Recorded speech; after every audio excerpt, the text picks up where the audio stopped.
currently the norm, because there was nothing shocking about talking Pan-Africanism at the University of Dar es Salaam in the 70s, 80s, and 90s. What do you think the shift has been, and what would you recommend? That's even more important. What would you recommend to the current generation of frontliners? What will it take for us to work more originally? I think in terms of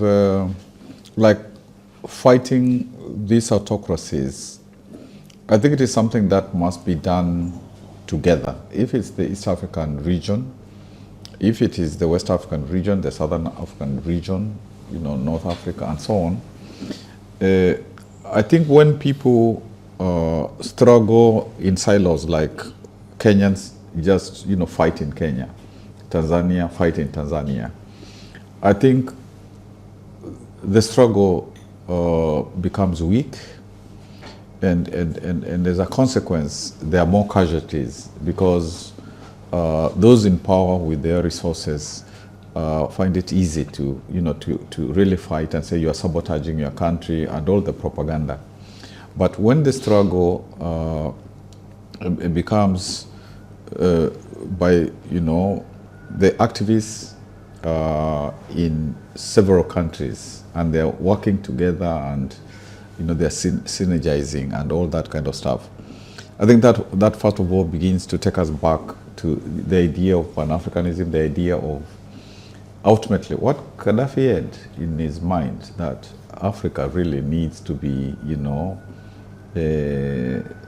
African unity, Nkrumah, Nyerere, so I think for me that, becomes quite important, because sometimes it might be easier for somebody from another country to engage some struggle in another country, and it might be easier, and so I think that's important. And now young people, even not just struggling against the autocracy, but finding many ways to be together, to do things together, whether it's educational things, to study together.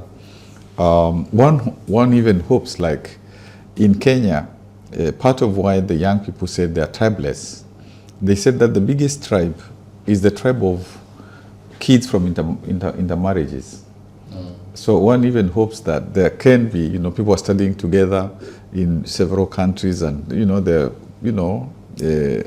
getting married, and they're making families, and this idea of the boundaries. Of course, there are this community, East African community, ECOWAS, SADC, and all those, IGAD.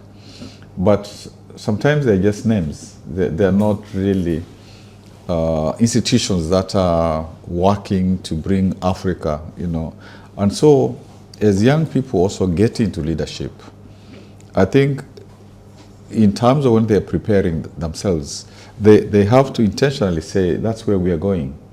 We don't want leadership in Kenya just to be leaders in Kenya. We want leadership in Kenya so that the East African community works. Same as ECOWAS, same as whatever. And then ultimately, those formations, will find ways of a federation. And I hope, maybe not in my lifetime, but I hope in your lifetime, that, this will be a reality.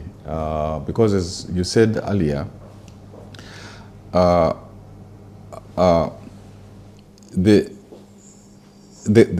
countries,